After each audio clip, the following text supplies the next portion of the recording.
Olá, boa noite, na paz do Senhor Jesus Cristo. Sejam bem-vindos e bem-vindas. Este é o documentário da Memória Assembleiana, um oferecimento do Instituto Bíblico Etnos. Estamos ao vivo para todo o Brasil e conectados ao mundo pelo Facebook. Neste momento, estaremos realizando um minuto de silêncio em homenagem póstuma à memória do senhor Nicanor, que faleceu hoje. Ele era o pai do nosso querido administrador-chefe do Grupo Memórias das Assembleias de Deus, presbítero, professor, historiador, Mário Sérgio Santana. Peço que todos os nossos internautas, por gentileza, façamos um minuto de silêncio pela memória do senhor Nicanor.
Queridos internautas, nesta quinta-feira, dia 17 de setembro de 2020, o nosso convidado para falar-nos sobre uma nova origem do pentecostalismo, a trajetória da Igreja Batista Sueca no Brasil a partir de 1912, é o professor doutor Samuel Pereira Valério. Ele é doutor em Ciências da Religião pela Universidade Metodista de São Paulo, mestre em Ciências da Religião pela Pontifícia Universidade Católica PUC São Paulo, bacharel em Teologia pela Universidade Mackenzie e pelo Seminário Teológico Batista Independente de São Paulo. Ele é membro e pesquisador do fenômeno do protestantismo e pentecostalismo brasileiro no GEPP, que é o Grupo de Estudos Protestantismo e Pentecostalismo da PUC São Paulo. Professor Samuel Valério também é membro do Grupo de Estudos Memória, Vida Religiosa e Cotidiana da UMESP e também é membro do RELEP, Rede Latino-Americana de Estudos Pentecostais. Também é membro do CEILA Brasil, que é a Comissão para o Estudo da História das Igrejas na América Latina e Caribe, e pastor auxiliar na Igreja Batista Filadélfia, em Lausanne, São Paulo. Professor Samuel Valério, seja muito bem-vindo ao documentário da Memória Assembleiana, e, primeiramente, muito obrigado por aceitar o nosso convite. Muito boa noite a todos e todas que nos ouvem. É um prazer podermos estar aqui para compartilharmos esse tempo. Será certamente um tempo muito abençoado, um tempo onde nós discutiremos a respeito desse tema que me instiga já há 9 anos que eu pesquiso esse tema, então já tenho uma caminhada boa e eu espero contribuir através disso que eu tenho produzido, dos textos que tenho produzido, para o avanço da pesquisa no campo pentecostal brasileiro. Muito obrigado pela oportunidade. Professor Samuel Valério,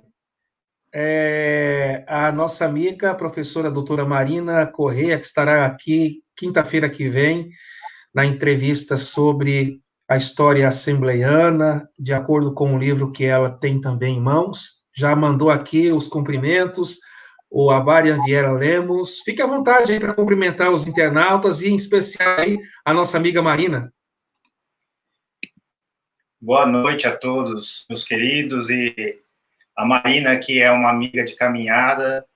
Marina me conheceu em 2011 lá na PUC, ela estava no meio do doutorado e eu estava ingressando no mestrado, e ela me acolheu como uma pessoa, assim, de uma forma muito especial. Foi muito bom a acolhida da Marina na aula de metodologia, onde eu estava um pouco meio perdido ali com o meu objeto, e ela começou a conversar comigo e perguntar e conversar, e me levou para o grupo de pesquisa. Enfim, ela foi certamente uma das grandes responsáveis por eu ter chegado onde cheguei, e ela sabe de toda essa generosidade que eu sempre digo que ela tem, né?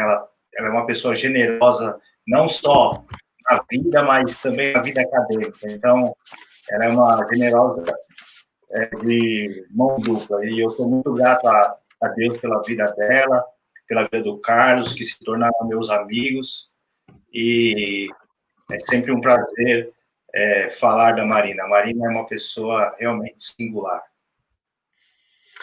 Queridos internautas, a professora Marina estará conosco quinta-feira que vem, falando das Assembleias de Deus, e ela fez o prefácio do livro, não é isso, professor Samuel? Exatamente, exatamente. Então, queridos, nós hoje estaremos fazendo aqui um bate-papo, uma entrevista com o professor Dr. Samuel Valério. O livro que eu tenho em mãos aqui, Uma Nova Origem do Pentecostalismo, fala sobre a trajetória da Igreja Batista Sueca no Brasil a partir de 1912. Professor Samuel, primeiramente, eu queria perguntar para o senhor como que nasceu o desejo no seu coração, assim, até de forma introdutória para os nossos internautas saberem, como é que nasceu dentro de você o desejo pela pesquisa com base nesse tema? Então, aconteceu da seguinte forma. Eu estava ali concluindo a minha validação pelo Mackenzie, em 2010, e o Mackenzie, ele tinha tem, né, na verdade terminou o ano passado, se eu não me engano, o curso em Ciências da Religião, e eu fiquei empolgado com as notícias que eu via daquele curso. E fui conversar com um dos meus professores que lecionava nesse curso. E fui mostrar para ele uma problemática que eu enxergava, que eu gostaria de analisar, tal.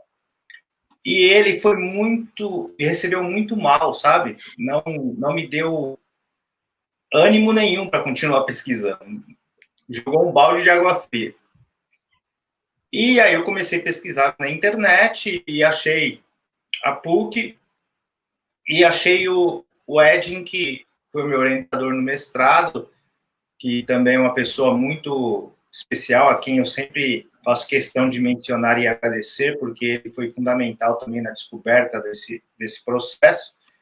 E eu estive lá no grupo de pesquisa, ele falou, olha, eu vim participar do grupo de pesquisa, eu estive lá e conheci todo o grupo, a Marina, o Gideon, outros que nem estão mais no grupo de pesquisa, que não caminham mais conosco. E então, o Ed me falou sobre o que você quer falar. E aí eu expliquei para ele, olha, tem uma dificuldade na minha denominação, que eu acho que é uma característica das denominações brasileiras, que é a questão da pluralidade doutrinária. A convenção da qual eu faço parte, que é a CIB, a Convenção das Igrejas Batistas Independentes, ela é muito pulverizada teologicamente. E o meu desejo é analisar isso. Então, com as conversas, e depois de ter ingressado no mestrado, em uma conversa assim informal com o professor Edin, ele falou, como que é a história da sua igreja? Eu falei, olha, a história da igreja nasceu em 1912, em Guarani das Missões, tal, veio da Suécia. E ele falou, e é uma igreja pentecostal? Eu falei, Ele falou, então é disso que você tem que falar. Então foi de uma conversa assim, nós nem estávamos na orientação, foi uma conversa informal do corredor, dos corredores da. E Sim. ele falou que eu havia ali entrado, né, com a questão da pluralidade doutrinária. E ele falou, não, vamos mudar tudo isso daqui. Deleta tudo e vamos mudar aqui o seu objeto.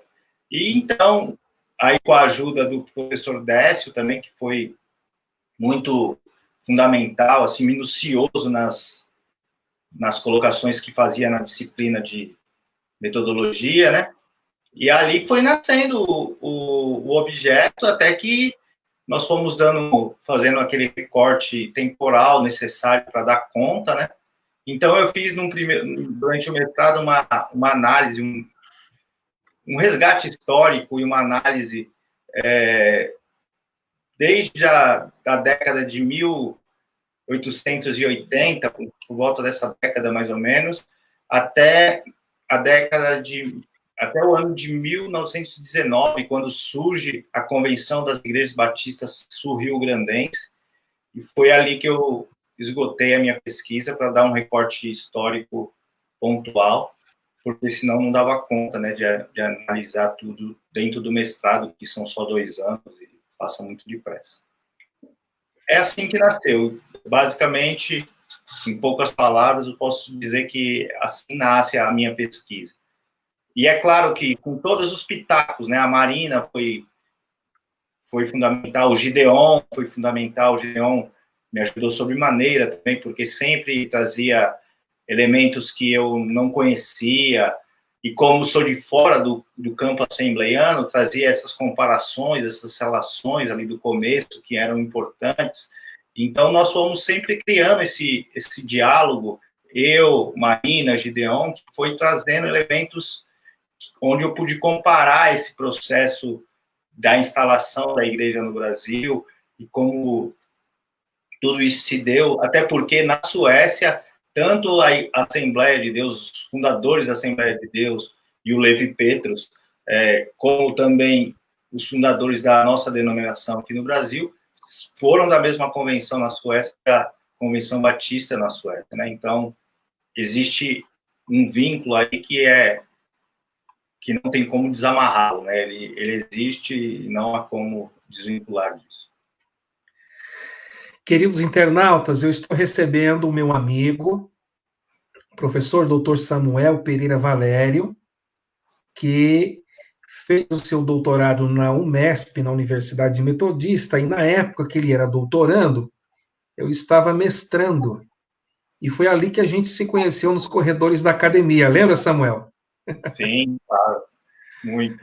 E eu quero parabenizar você pela importante obra que você desenvolveu durante o período de seu mestrado, doutorado, porque a sua obra, uma nova origem do pentecostalismo, a trajetória da Igreja Batista Sueca no Brasil a partir de 1912, certamente está preenchendo uma lacuna que há muitos anos precisava.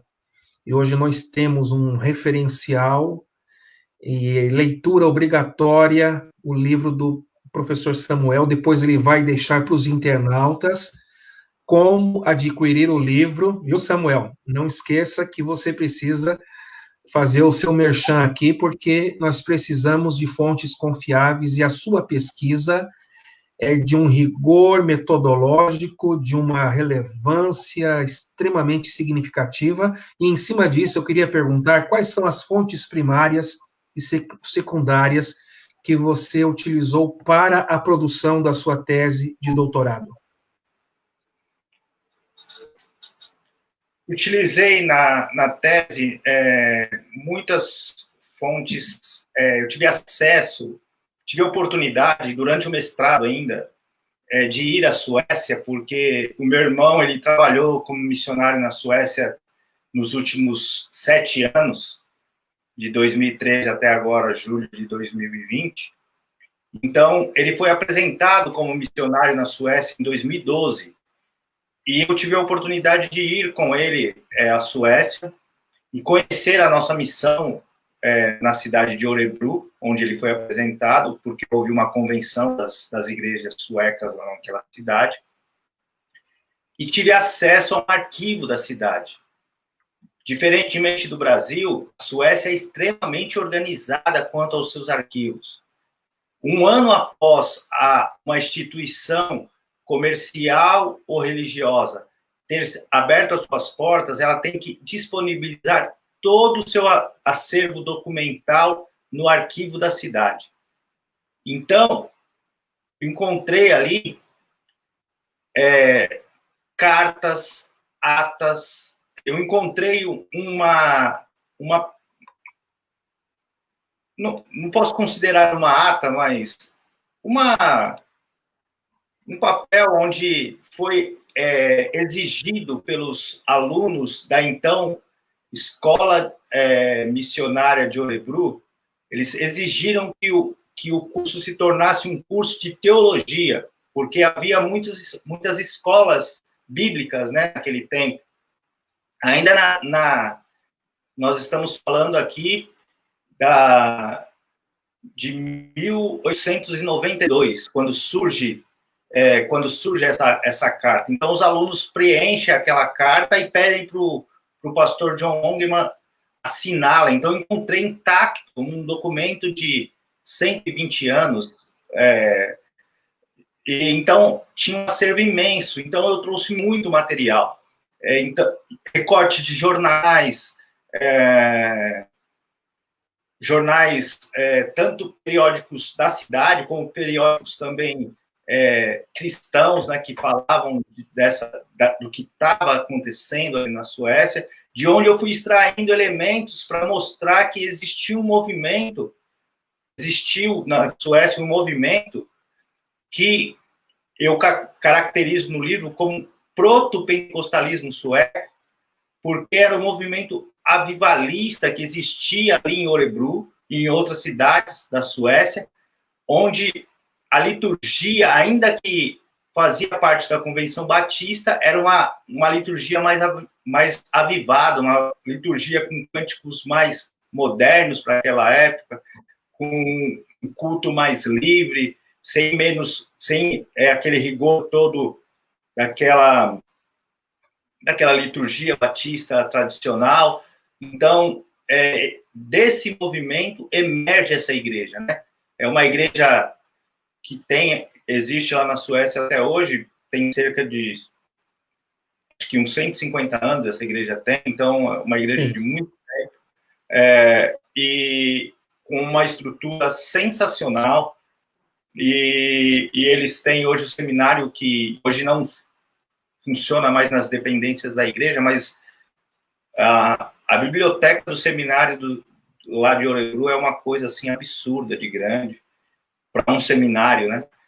E salas com a mais alta tecnologia, de uma coisa assim fora do normal. Então, com essa oportunidade de ir até lá, eu tive a oportunidade de resgatar esse material e de uma forma muito prática. O rapaz falou para mim, o que você precisa? Aí eu fui ali com o meu irmão fala bem inglês também, né? Eu dou uma arranhadinha de leve, mas meu irmão fala muito bem. Então, nós fomos ali, vimos todo aquele material, meu irmão falou, olha, nós vamos precisar disso. E eu falei, como vai fazer? Ele falou, você vem, isso foi numa sexta-feira, ele falou, você vem aqui na quarta-feira. Eu falei, ok. Eu fui lá na quarta-feira seguinte e falei, vai me dar um monte de papel, né? Ele falou, me dá um pendrive. Colocou lá no pendrive e eu trouxe tudo. Então, muito simples, tudo digitalizado. Não tive acesso, assim, a tocar nos documentos, né? Mas tive a oportunidade de lê-los dentro daquilo que os preservava, de plásticos, de vidros, enfim, dependendo da... Então, tem material aqui que eu nem utilizei na tese, porque era um material que não condizia com aquilo que eu estava analisando, mas muito, muito material do movimento que estava ali acontecendo. Quem sabe, Samuel, esse material que você não utilizou, quem sabe não fique para o seu pós-doc? Quem sabe? Quem sabe? Mas eu fico admirado de ver, né, a organização desse país e de todas as informações que ficaram ali à disposição, que você trouxe para a sua pesquisa. Bom seria que o nosso país também estivesse nesse mesmo patamar. Mas, Eu tenho além dessa... Oi, eu tenho registrado, Ed, Éder, eu até esqueci de pegar, peraí. pega lá. Enquanto ele está pegando... Oi, já voltou. Você foi rápido, hein? É que estava fácil. Aqui, ó. Opa, para cá, né? Eu, meu irmão e a minha cunhada, no Arquivo Centro de Örebro, tendo acesso a esses materiais. Esse material que está aí na nossa frente é o material eu acho que é essa carta de 1892 que eu falei. Então, nós fomos ali, aí eu saí falando, aí aqui saiu uma reportagem nessa revistinha, falando, pesquisador da PUC de São Paulo, vem à Suécia para falar da missão de Örebro e tal. E aí depois uma amiga lá de Örebro me enviou a revista, então eu tenho aqui guardada comigo. Samuel, explique para nós aí, por gentileza, como se deu a origem do pentecostalismo e por que você emprega aqui no título do livro o termo Nova Origem do Pentecostalismo. Então, o pentecostalismo, ele surge, como nós conhecemos como fenômeno religioso, a partir de 1906. Agora, existem movimentos que precedem, né, aquilo que nós chamamos de pentecostalismo moderno, classicamente chamamos assim. Mas um dos movimentos que precedem é o movimento Holiness, que também ocorreu nos Estados Unidos. Mas existem outros movimentos que aconteceram na Inglaterra, no país de Gales, na Índia. Enfim, existem vários lugares no mundo onde houveram movimentos que precedem o pentecostalismo moderno. Então, este movimento que eu cito no livro, que eu caracterizo como um proto-pentecostalismo, ele surge de que forma? O fundador da missão, assim como boa parte da sua geração, John Ongeman, ele foge da fome na Suécia e do desemprego e vai para os Estados Unidos da América e vive lá durante 20 anos. Então, ele vai para lá ainda no final da década de 1860 e vive lá até 1889. Em 1888, ele havia retornado à Suécia porque havia recebido um convite de assumir a igreja de Örebro. Mas ele não aceita num primeiro momento, retorna aos Estados Unidos e depois de um ano ele é convencido. Então ele retorna à Suécia definitivamente em 1889. Durante esses 20 anos que ele viveu nos Estados Unidos, ele estudou teologia, ele foi ordenado pastor, ele se tornou pastor da Igreja Batista de São Paulo, em Minnesota. Ele foi presidente da Convenção Batista Sueca nos Estados Unidos durante três períodos distintos. E também ele se envolveu com o movimento Holiness, porque era um movimento que estava ali não só nas igrejas metodistas, mas também nas igrejas batistas.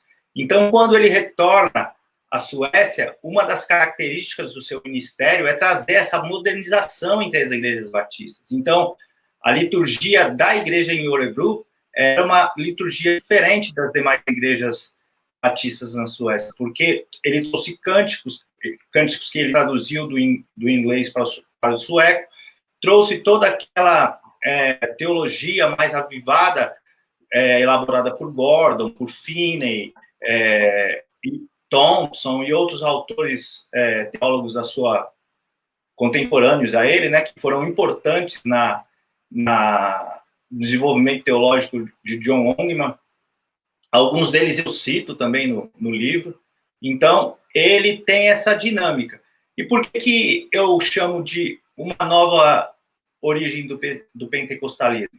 Porque, como eu disse, classicamente se observa aqui no Brasil a Congregação Cristã no Brasil e as Assembleias de Deus como as duas fundadoras do pentecostalismo.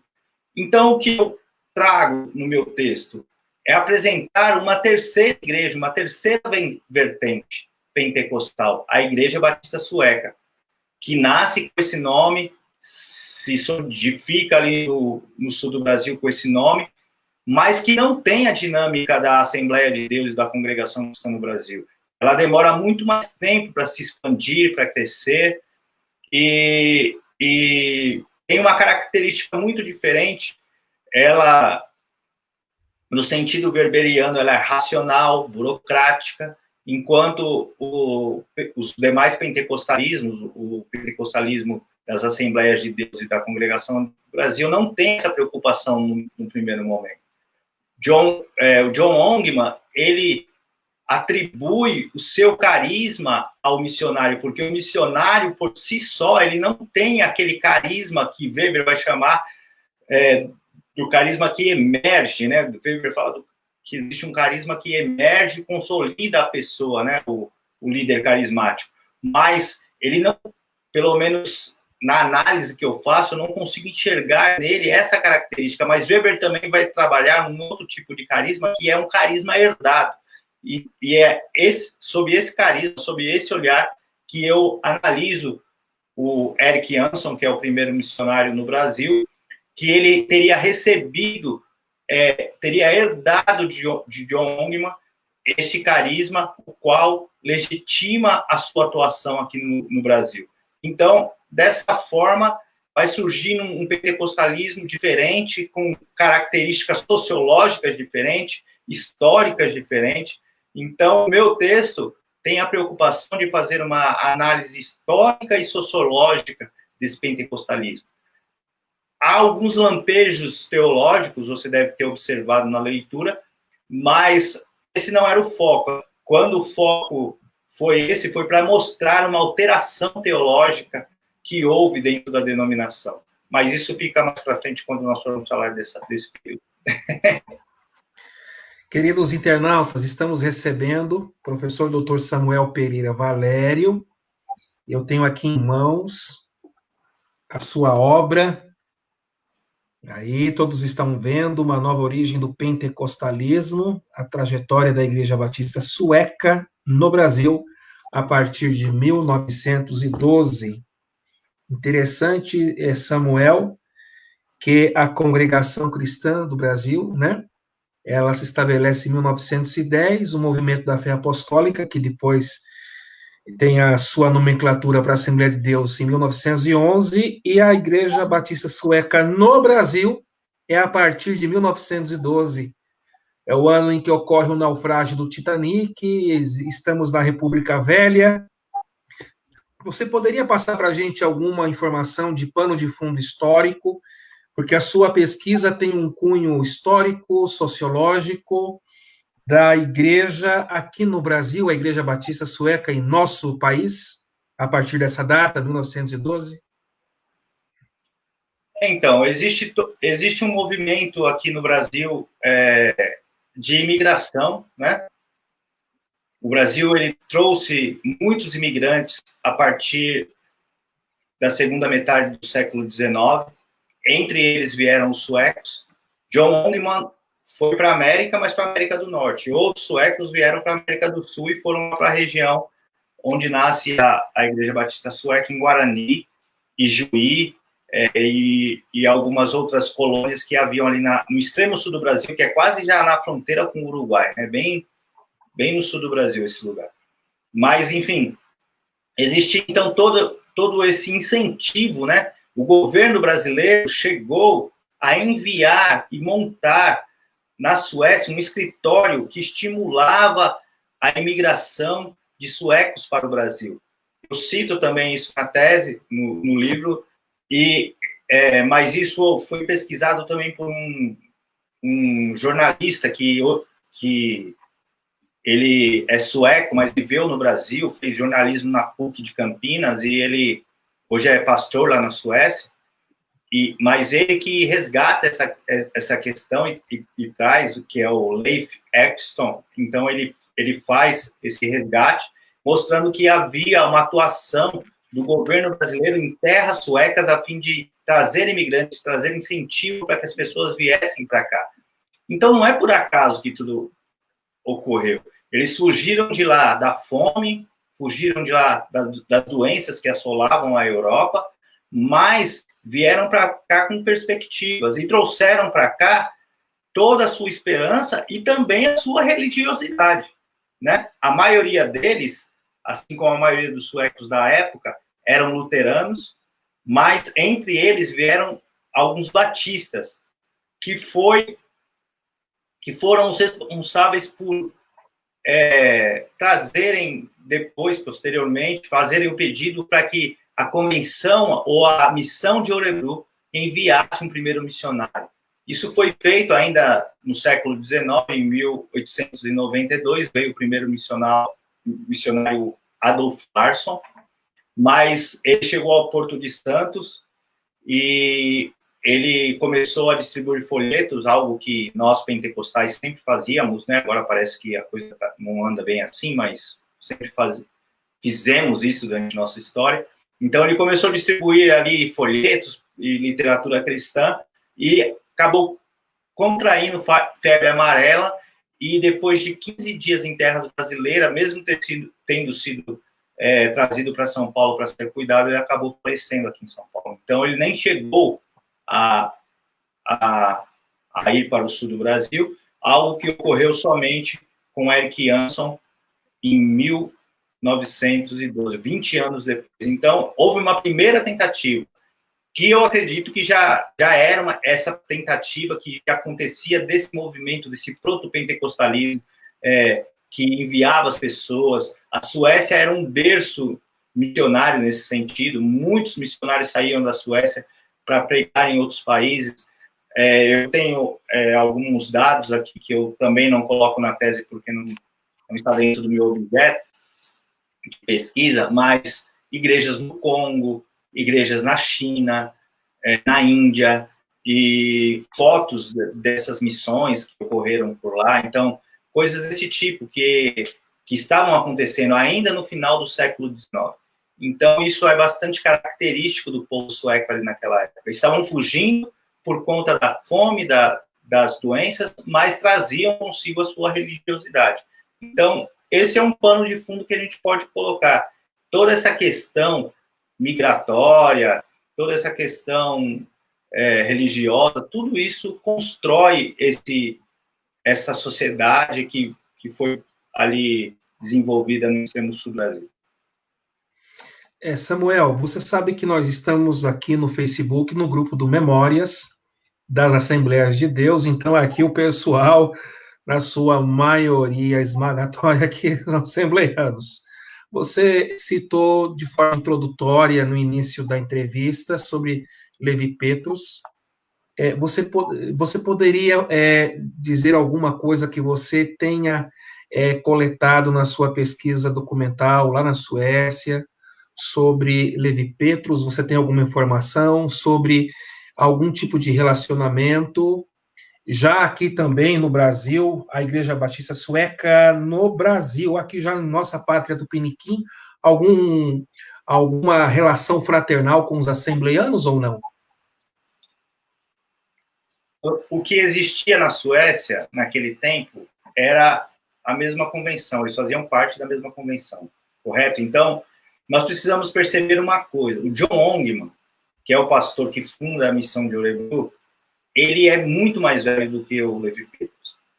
Então, ele tem uma expressão denominacional que o Levi Petrus não tinha no primeiro momento. Levi Petrus, ele assume a igreja de Estocolmo em 1910. Em 1910, já havia 21 anos que John Ongman havia retornado aos Estados Unidos e assumido a igreja de Örebro. Então, ele já tinha uma caminhada ministerial muito maior, né? Então, não dá para comparar ali naquele primeiro momento. Naquele primeiro momento, quando o pentecostalismo chega à Suécia, quem abraça o pentecostalismo é a igreja de Örebro. O seminário de Örebro torna-se o centro. Há um autor, é meio que impronunciável o primeiro nome dele, mas o sobrenome é Alvarsson. um sueco que dá aula na Universidade de Uppsala, na Suécia, e ele diz que o Seminário Teológico de Örebro possivelmente foi o primeiro seminário teológico pentecostal do mundo. Isso é muito significativo, porque um historiador, uma pessoa que pesquisou pentecostalismo escandinavo com muita primazia, tem vários textos dele escritos, sobretudo na língua inglesa, né? Mas ele fala dessa questão. Então, existia ali essa primeira recepção. Posteriormente, o pentecostalismo vai se espalhando. O John Ongeman, ele é chamado pela convenção para fazer um papel de articulador desse movimento no primeiro momento. E quando Levi Petrus assume uma postura mais radical, ele é chamado pela convenção a fim de interceder ali em favor da convenção, mas Levi Petrus estava decidido a romper com a denominação e fundar a sua própria denominação, e isso acabou, ele, ainda que tenha ouvido John Ongeman, não entendeu que aquilo era o que ele desejava, e ele acaba, de fato, rompendo. E depois, também por estar na capital, né, isso também certamente contribuiu, a Igreja de Estocolmo e a Assembleia de Deus em Estocolmo, a Igreja Filadélfia primeiro, né, posteriormente torna-se a Assembleia de Deus de Estocolmo, ela torna-se, sem dúvida nenhuma, o grande expoente do movimento pentecostal, e o Levi Petrus torna-se, sem dúvida alguma, o maior expoente do movimento pentecostal sueco, talvez até de todos os tempos. Mas não ele é um moço que está começando no ministério quando esse movimento surge ali na Suécia. Então, é diferente a experiência do John Ongeman e a expressão do Levi Petrus, que nesse momento ainda era pequeno, mas depois, como eu disse, ele se torna o grande articulador e o grande propagador do movimento pentecostal sueco, e ele foi quem foi, porque ele era um grande homem de Deus. Samuel, no capítulo 2 do seu livro, nós temos aqui o título Especificidades da Igreja Batista Sueca em Guarani, Rio Grande do Sul. O seu livro é um livro que tem aqui 340 páginas, é um livro de um conteúdo substancial. É impossível a gente esgotar aqui o assunto, você estudou só para fazer aqui no doutorado, foram 4 anos, mais a sua experiência de mestrado, o seu bacharelado e todos os seus anos de pesquisa. Mas você poderia fazer um extrato resumido um pouquinho para nós aqui sobre o capítulo 2 do seu livro? Já dando destaque para o desenvolvimento desse pentecostalismo em nosso país. Então, eu começo aqui falando, mas eu já falei dessas coisas, da questão do social, né, desse contexto social, Sim. Tanto da Suécia quanto do contexto brasileiro. Já falei do Adolf Larsson, e depois, a grande questão desse capítulo, na verdade, é a fundação da igreja, em 1912, e depois o surgimento da Convenção Evangélica das Igrejas Batistas Sul-Rio-Grandenses. Porque ali, uma coisa bem batista mesmo, né? Ali surge a coisa mais concretizada, mais formalizada, né? Batista gosta dessas coisas, né? Então, ali, de fato, surge a convenção de uma forma mais organizada. Agora, o que eu trato como especificidades desse pentecostalismo brasileiro de imigração? É justamente essas questões que diferenciam esse pentecostalismo do pentecostalismo assembleiano e da congregação cristã no Brasil. É burocrática, é racional, ela é num primeiro momento, muito voltado para a questão étnica, né? Então, ela é muito étnica, trabalha muito esses valores étnicos no primeiro momento. Ela não se abre a outras etnias nos primeiros anos, então ela está muito mais preocupada com a questão social, porque os suecos que vieram ao Brasil ficaram sem pastor, ficaram por mais de 20 anos sem pastor, ficaram sem escola, então os filhos, uma geração toda ficou sem aprender a ler e escrever. Então, quando a igreja chega, uma das primeiras coisas que eles fazem é abrir uma escola.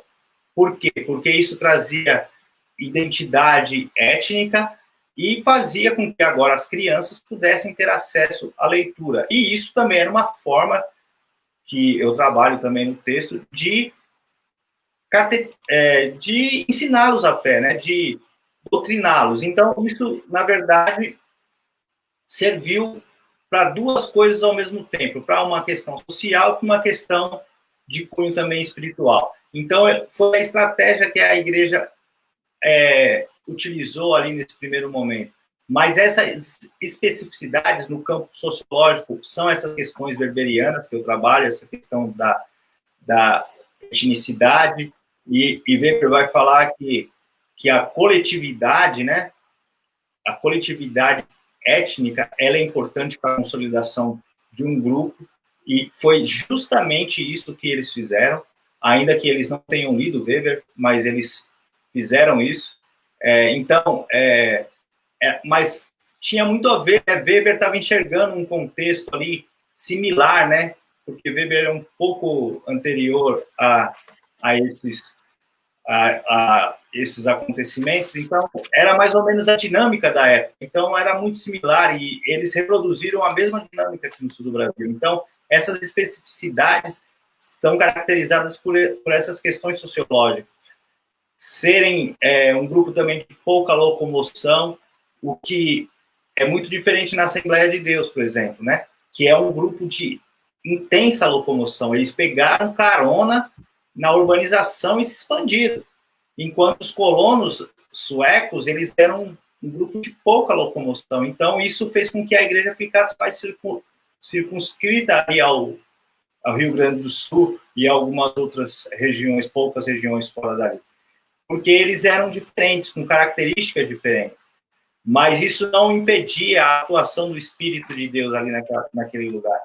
Existem vários relatos de manifestações espirituais que estão também catalogadas no livro, que demonstram ser uma igreja pentecostal. Então, isso, ao mesmo tempo que havia essa dinâmica social, havia também esse mover que ocorria, e êxtase pura, enfim, todas essas manifestações que nós... Línguas estranhas também.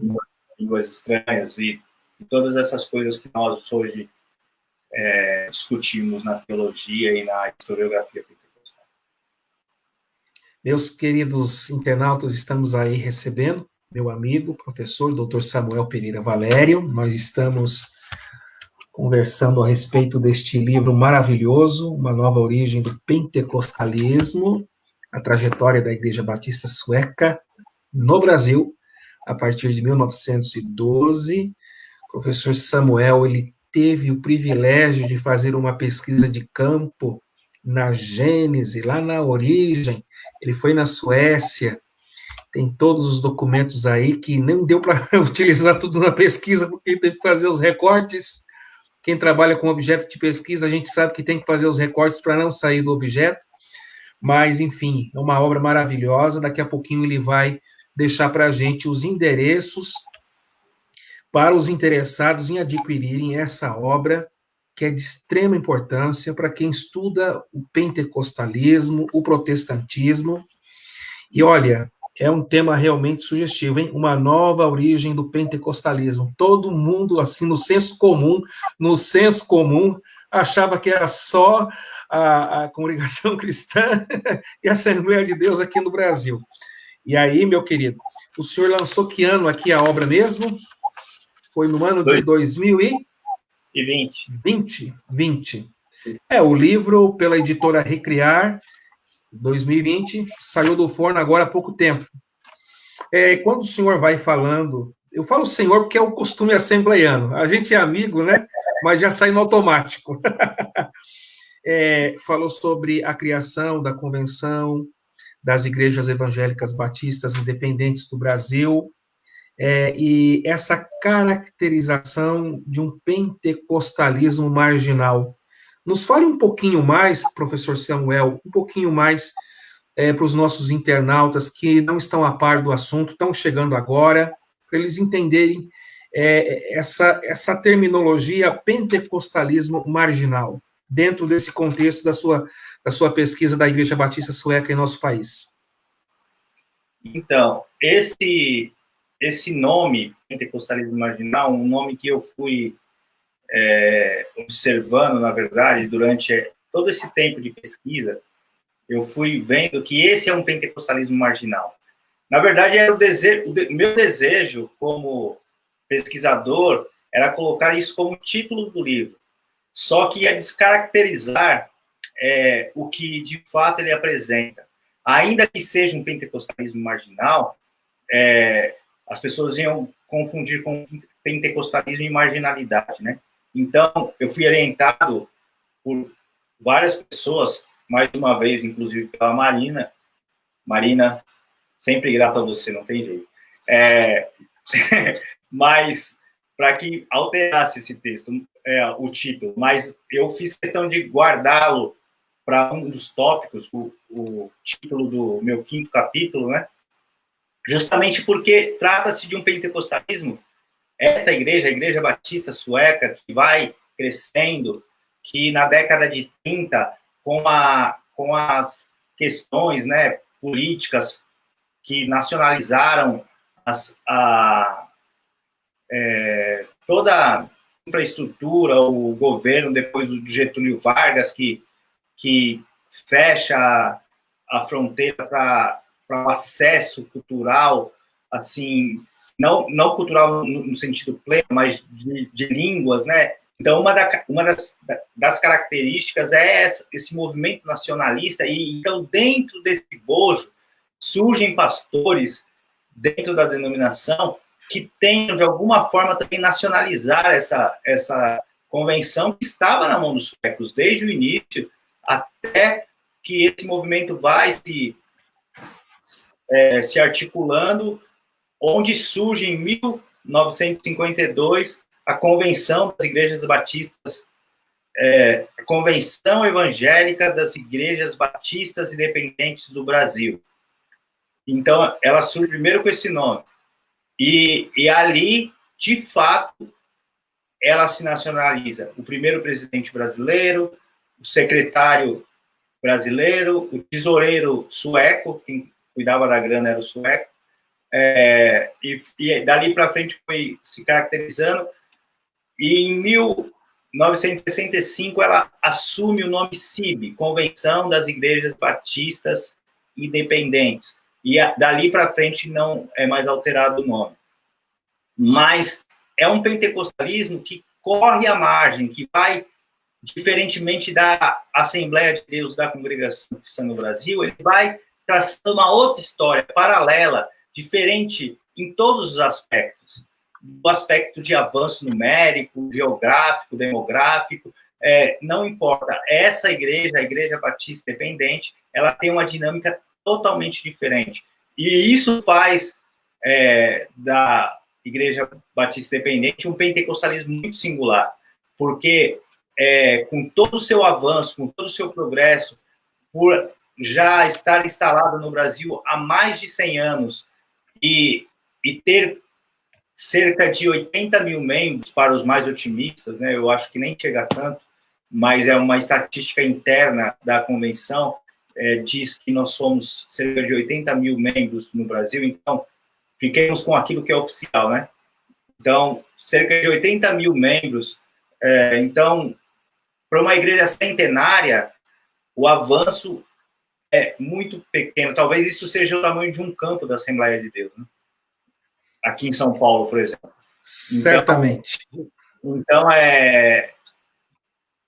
pensando no sentido numérico, ela pode ser desprezada, mas se você pensar no sentido sociológico, histórico, você vê que tem uma importância e levanta uma questão que os grandes sociólogos que analisam o pentecostalismo jamais conseguiram captar, porque eles captam as grandes estruturas e não as microestruturas. Captam as grandes igrejas, as grandes denominações e não as denominações menores. Eu cito também não só o exemplo da CIB, mas uma outra igreja, que é a Igreja de Cristo no Brasil, que foi estudada pelo Wallace Góes da Silva, lá na Metodista. Você foi companheiro dele, né, no mestrado também, né? Eu me lembro que na época que você estava, é a mesma época que ele também estava ali fazendo. Então, e também é uma outra igreja pentecostal que estaria dentro desse primeiro período de instalação do pentecostalismo no Brasil, mas ninguém fala dela, a não ser o Wallace, que a pesquisou e fez um trabalho muito bom sobre ela. Ninguém mais fala. Então, esses sociólogos, ainda que tenham feito trabalhos excelentes, todos eles têm trabalhos excelentes que contribuíram e sistematizaram a análise do pentecostalismo, que nos ajudaram e nos ajudam a olhar o fenômeno pentecostal. Eles não conseguiram captar essas igrejas menores. E a grande contribuição do meu texto, de outros textos como o do Wallace, é justamente mostrar que existem outros movimentos que não foram catalogados por esses pesquisadores. E nós temos nos debruçado a mostrar que existem lacunas a serem preenchidas. Uma delas está na Igreja Batista Sueca, ou na CIB, que é o nome atual dessa igreja. Então, é nesse sentido, no sentido da marginalidade, de correr à margem, de ir por um caminho diferente, de ter uma dinâmica diferente, nesse sentido, é um pentecostalismo marginal. É um pentecostalismo com características muito próprias, uma dinâmica religiosa muito própria, uma teologia muito mais ortodoxa, com uma liturgia mais ortodoxa, mais pentecostal, que acredita na contemporaneidade dos dons espirituais, que existem manifestações dos dons espirituais, mas que teologicamente, assim como as demais igrejas pentecostais brasileiras, é pulverizada. As comunidades têm a sua prática local que destoam do discurso oficial. Então, a CIB hoje também ela é assim. Existem igrejas na CIB que são tradicionais, existem igrejas no modelo G12, existem igrejas que trabalham no modelo celular, mas no M12, existem igrejas pentecostais no sentido bem clássico da palavra, igrejas que guardam usos e costumes, igrejas que são neopentecostais, igrejas que têm uma teologia voltada para o coaching. Então, existe essa pulverização teológica. E não está só dentro da CIB, está dentro das igrejas pentecostais. É que nós, muitas vezes, não analisamos o fenômeno, mas está aí, está ocorrendo. A CIB reverbera modelos que estão postos, mas ela não desenvolve esses modelos por si só. Ela reverbera não só modelos brasileiros, mas modelos também estrangeiros, sobretudo nos Estados Unidos e europeus, né? Então, nesse sentido, é um pentecostalismo marginal, tem essas características muito singulares, muito próprias, e corre com toda a sua história centenária, corre à margem, corre paralelamente a esse discurso oficial que está dentro das grandes denominações, como a Congregação Cristã no Brasil e a Assembleia de Deus. A Marina Correia botou um comentário pedindo para você nos ajudar a pensar na relação, Samuel, da Igreja Batista, que já estava no Brasil. Acredito que ela está se referindo à Igreja Batista clássica, aquela igreja histórica, né? E a relação com a Igreja Batista Sueca aqui no Sul. Ou ocorreram tensionamentos? Você tem alguma informação dessa relação da Igreja Batista que já estava no Brasil, que não segue a linha pentecostal? Da Igreja Batista clássica. Você, acredito que foi esse o comentário que a Marina passou aqui. Entendeu a colocação dela, Samuel? Sim, plenamente. Então, existe aproximações, mas elas nunca estiveram vinculadas. Tá. Aliás, existem, quando você ouve esse nome, né, Igreja Batista Independente, a primeira coisa que se pensa é que é um cisma da Igreja Batista brasileira.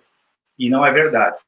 Ela já chega ao Brasil pentecostalizada, com uma dinâmica própria e funda uma convenção própria.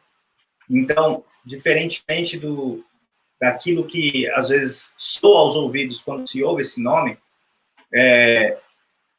Batista Independente, ela tem uma aproximação no sentido litúrgico e teológico, mas não há nenhum vínculo. E também não há nenhum tipo de disputa. Ao contrário, agora vou ter que voltar ao começo da minha fala, quando o missionário chega ao Brasil, uma das questões que ele encontra na colônia é uma igreja que está passando uma divisão por conta da questão do tabaco.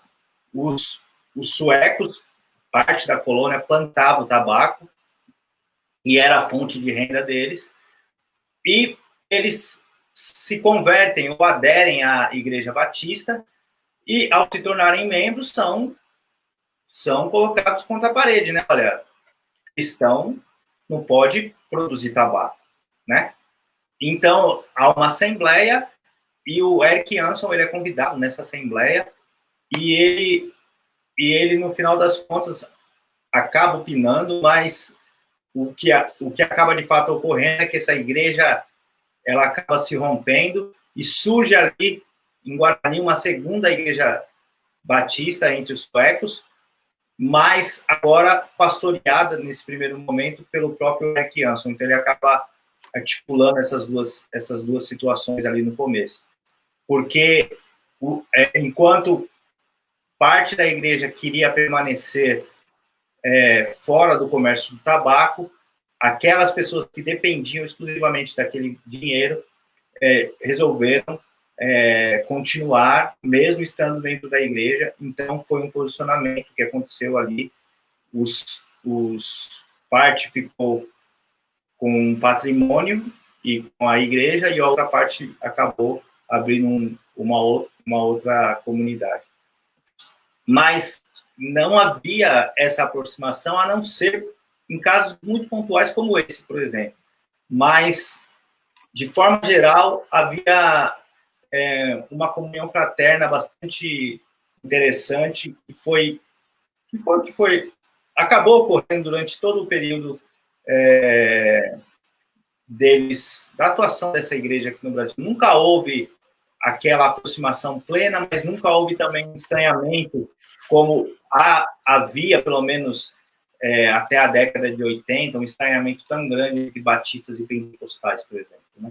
Então, havia aproximações em determinados momentos, mas em outros momentos havia alguns distanciamentos, sobretudo nas questões da contemporaneidade dos dons espirituais, né? Algo que os batistas, algumas igrejas hoje ainda aceitam, mas de forma geral, oficial, ainda é uma igreja tradicional. Irmão Samuel, é o seguinte, tem um comentário aqui, que é do Edmilson Cruz Silva. Ele diz assim: a Igreja Batista Independente, aqui em Sapucaia do Sul, Rio Grande do Sul, tem mais de 90 anos e é bem atuante na cidade. Você conhece o Edmilson? Não? Não o conheço. Mas na sua pesquisa, você chegou a contemplar a região de Sapucaia do Sul? Você, enfim, tem alguma informação desta igreja? Não tenho a informação dessa não igreja. Não tem, né? Mas estou feliz em saber, porque, na verdade, surgem várias igrejas ali no extremo sul do Brasil. Né? Eu cito algumas delas no livro. até o surgimento da convenção, né? Eu cito algumas delas e depois cito, acho que mais 7 ou 8 que surgiram em outras localidades depois do surgimento da convenção. Mas existem outras igrejas que não estão contempladas aqui no livro, porque existe uma dinâmica grande ali. A dinâmica é muito grande, muito grande. Como você sabe, a gente tem que fazer, né, pegar um apanhado muito específico para dar conta de desenvolver a pesquisa e o trabalho. Mas eu fico feliz por saber da história dessa igreja. Existe uma história que eu também não contemplei no livro, que é o surgimento da Convenção Batista... Batista... É uma convenção que surge no sul, ela é um cisma da CIB, Batista Conservadora, ela chama. Convenção das Igrejas Batistas Conservadoras. O pastor que era presidente dessa convenção em 2012 esteve comigo na Suécia. Gideão, o nome dele. Então, ele, o filho, acho que mais uma outra pessoa da igreja dessa convenção esteve conosco, porque eles fizeram uma celebração. Houve, em janeiro de 2012, uma celebração do centenário aqui no Brasil. Foi lá em Guarani, o culto de celebração, mas todo o evento aconteceu, na verdade, numa cidade próxima. E, em maio, nós fomos à Suécia, onde houve uma celebração aí da igreja sueca, celebrando os 100 anos da atuação deles aqui no Brasil, e um dos convidados, das pessoas que foram ao evento, foi esse pastor Gideão, quer dizer, da Igreja Batista Conservadora. Então, eu nem contemplei esse tema também no livro e tão pouco na minha tese, porque expandiria mais ainda a pesquisa e precisava ter um recorte muito específico. Então, isso passou. Mas existem várias histórias aí que não estão contadas. Eu trabalho no texto com muita história denominacional, mas também extrair das cartas, atas, recortes de jornais, uma historiografia que não consta na historiografia oficial da denominação. E isso é o que traz a riqueza da minha pesquisa de uma forma muito particular. Mais do que isso, é bom que as pessoas vejam, né, do que eu fique promovendo apenas essa fala. Mas existe toda essa busca, né, por material novo, não denominacional, pelo menos no sentido mais oficial mesmo da palavra, né? Então, fui buscar em outros documentos dinâmicas que constroem a história centenária dessa igreja. Professor Samuel, alguma pergunta que eu não tenha feito, algum assunto que você julgue relevante fazer o comentário, fique à vontade para você poder fazer as suas considerações finais também. Não, é um prazer poder compartilhar esse tempo. As suas perguntas foram muito importantes, todas dentro do tema.